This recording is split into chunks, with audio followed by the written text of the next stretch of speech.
大家好，歡迎回來在家做生魚片，我是以賴。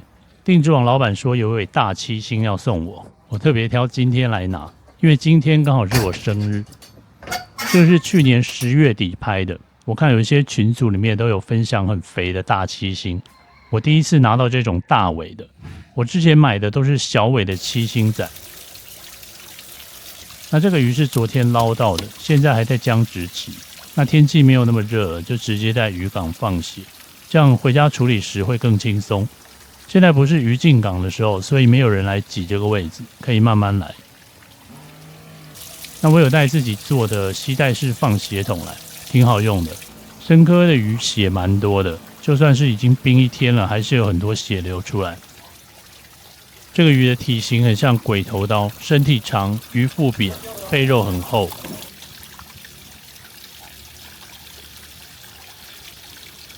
它有很肥的內臟，這個白白的像飯粒的是寄生蟲。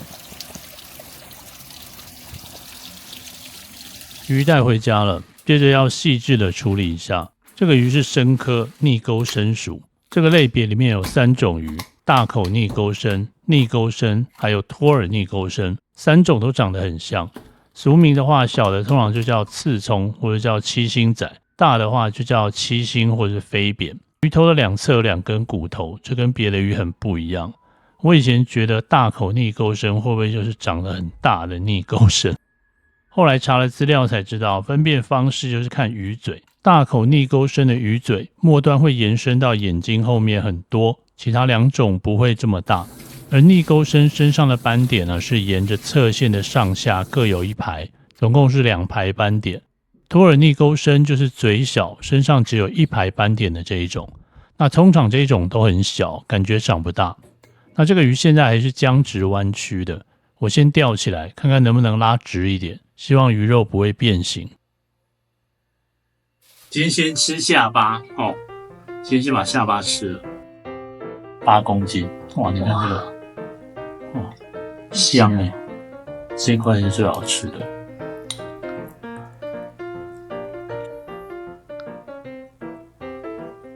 今天跟紅乾的一樣好，哇，超好吃的，哇！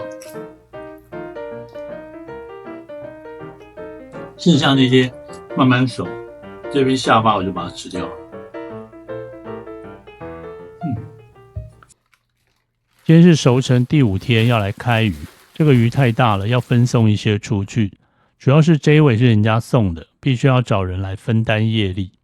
這尾魚是釣起來做乾熟成，第3天我就整尾套上塑膠袋了，因為這是深科魚，一直吹風，水分會持續流失，魚皮會一直收緊，這外層皮下的白油會被擠壓，油脂會化出魚皮之外，肉質也會比較緊硬，那不是我想要製作的方向。我從中間先切一半，這樣子取肉比較容易一些。這魚的魚鱗很細小致密，經過風乾之後粘得非常緊，切割拍打也沒有掉下來。你看這個斷面，腹部跟皮下紅肉的部分有很多脂肪。深科魚的下腹部有個氣室，氣室的前端有一根獨立的硬骨，分切的時候要跳過那根硬骨，不然太硬了，斬不斷的。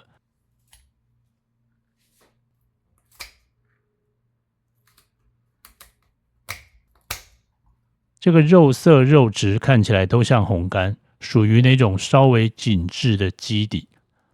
小尾的逆鈎生很適合拿來火烤，我做過幾次，跟紅木蓮一樣，不用去鱗直接烤，魚皮也很厚，烤焦也沒有差。吃的時候整個魚皮帶着魚鱗一起撕掉，裡面的肉都還非常濕潤，就像蓋着蓋子蒸熟一樣。這麼大尾的七星我也沒有吃過，剛好最近大紅乾的數量變得很少，說不定可以用它來填補市場缺口。這種大小的魚在取肉的時候更好操作，不需要很細膩的手法，因為魚骨極硬，切割時角度可以大一點，可以貼起着魚骨劃刀，左手撥開魚肉的動作也不用擔心拉散魚肉。這個是下半部的肉，下腹部的氣室延伸得非常長，腹膜上面還有一點寄生蟲，不過這個問題不大。這個魚肉看起來很硬啊，有點擔心它放得不夠久。這是我第一次做這種魚，所以在操作上比較保守，先摸清楚魚肉的特性，下一次再做呢，就能比較好的發揮了。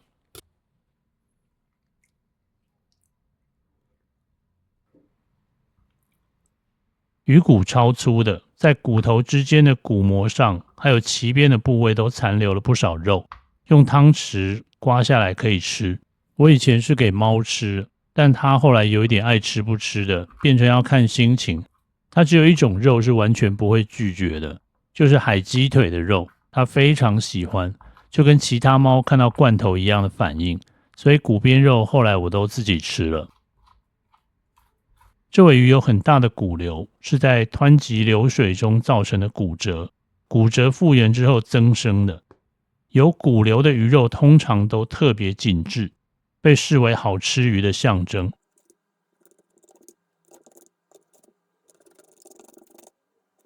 骨邊肉我現場試吃一點看看，蠻好吃的，類似於長腰尾的口感，入口油脂感很不錯。但還是有點酸，再放個2天可能就剛好了。前一陣子跟蘇打綠的團長阿福一起拍了一集綜藝節目，上周上映了，大家有興趣可以看一下。專業團隊做出來的成品的確是比自己土法煉鋼好很多。用煮飯來比喻的話呢，拍攝畫面這件事情是把食材生出來，或者是說買回來，這通常是最花錢的。那剪接影片呢，就是烹調技法。一模一樣的食材可以做成各種不同風格的菜色，那配音調色就等於是擺盤了，可以讓成品更好看，完成度更高。這算是今年的一個突破跟進化。接下來有一個全新的工作，官宣之後大家就會知道了。我現在只要一有機會跟別人一起拍片，都會仔細的看其他人做好的影片，回想一下自己當天的表現，看看這裡面有什麼可以改善的。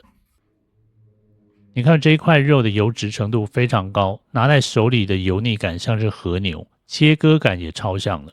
但因為它是做乾熟成，皮下的白油少掉很多，這有點可惜。所以切完這尾魚之後，我就決定以後生科的魚或濕魚做乾熟成，要更早就套袋。像後來做的那尾10成寒濕，我就只乾熟成1天半，魚皮收緊之後包起來轉濕熟，成品的皮下油脂就保留得非常好。大家可以去看一下上個月的寒濕影片裡的皮下脂肪。那這種乾濕混合的做法，大概是我去年得到最重要的心得吧。略微減少水分，讓肉質不要過於軟散，同時降低酸度，強化鮮甜味，化開魚筋與腹部脂肪，口感更好，保持穩定溫度，讓魚皮下的魚油不氧化。熟成的目標就很簡單，在每個單項上都強化它好的部分，修改或遮掩那些不好的。那不是每種魚都用一樣的搞法，還是要針對魚種不同、肉質基底不同、肥瘦程度不同來做調整。大部分的時候，在切開魚頭或魚肚的時候，才能決定熟成的做法要用哪一項。這也是一個非常有趣的過程。不過有可能是因為我用的乾熟冰箱是廠商送的紅酒櫃，跟自己改裝風扇加上殺菌燈，效果沒有那麼好。我試過一次放20公斤以上的魚進去呢，放48小時，表面不會太乾，但一次放少量2-3尾的話，魚皮一下就吹乾了。也許很貴的那種熟成冰箱會比較好，因為聽說它可以控制濕度，可能因為這樣子魚皮就不會乾了，脂肪不會化到魚皮之上，就能維持整體都濕潤的狀態。但依照我對於壓縮機運作原理的理解，要魚皮不乾，我覺得很難。冷藏過程中，如果魚皮不乾，可能代表溫度壓得不夠低。像這種脂肪含量很高的魚，油燒就會特別嚴重。你看這些脂肪，如果氧化產生異味，就會很可惜。精修完的魚肉塊顏色比較深的地方，是因為原本魚皮下有層銀皮，它乾掉了，顏色發深發黑，不是氧化合變。如果是不熟成的魚，在拉魚皮的時候，通常能很輕鬆的把那層銀皮留在魚肉上，但是熟成長時間的就幾乎沒有辦法。魚皮下的這一層膠質加脂肪加血和肉，常常是整塊魚肉展現特色的部位，但它很容易因為保存不好氧化了。如果遇到撞擊，還容易累積魚血。這個部分如果沒有弄好，有些店家會直接修掉，這在我看來是一種浪費，整塊魚肉的價值都降低了。我之前說過，生魚片製作成本最高的都花在不要冷凍這4個字，那熟成魚的成本最高都花在保留皮下脂肪這個部分了。這個是背腹中間那一條有魚刺的血河肉，因為這個魚超肥，原本應該很精實的血河裡面也都是脂肪。這個最好的做法就是炸，先裹一層粉把它包住，這樣裡面的膠質跟油在加熱的時候才不會流失掉。一般生科魚的血河我是不會炸的，紅乾也不會這樣炸，因為肉質都偏硬，只能拿去熬湯。但是這尾魚看起來非常好吃，要來試一試這個做法。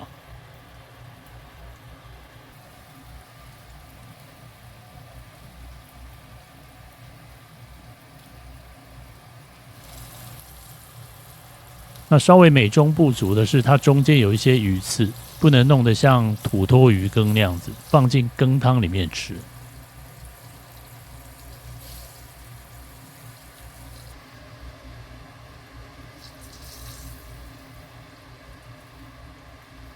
膜嘛，這裡是腹膜，所以直接丟掉的話浪費。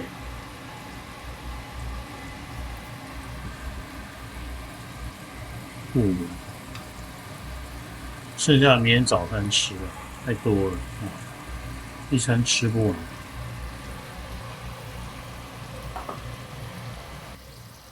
這個腹膜越煎油越多，因為有寄生蟲啊，所以要煎久一點。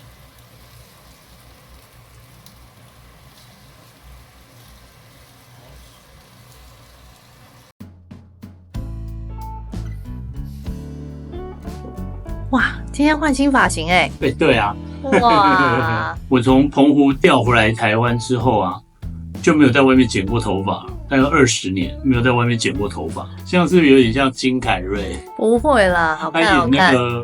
他有演過一部電影，就是那個像神經病的那一部。哇，你看好肥哦，上面那一層白色的油，這個大概是第7天吧。今天會員應該也收到了，同一天。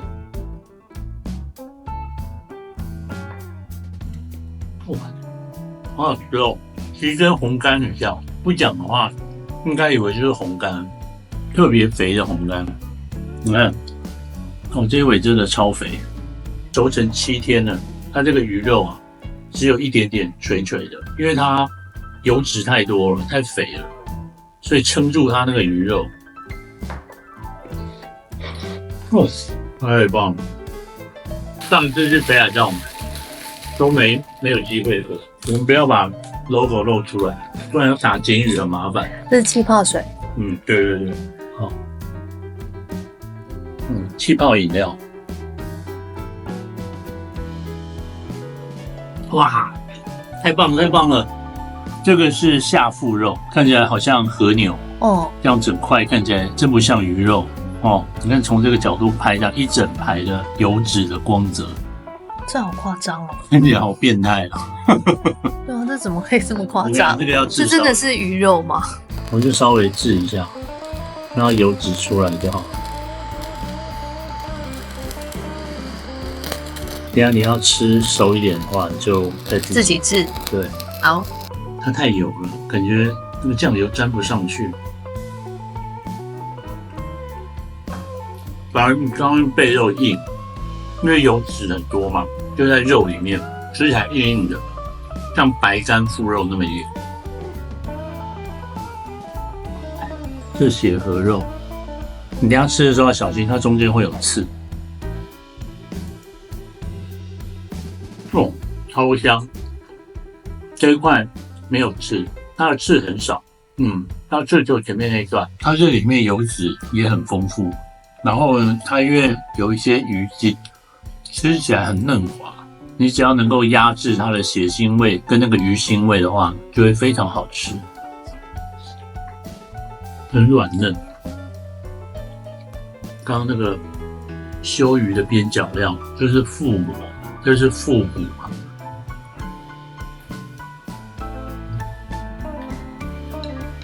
好棒！一般外面的店應該都是煮湯啊，所以你不會看到。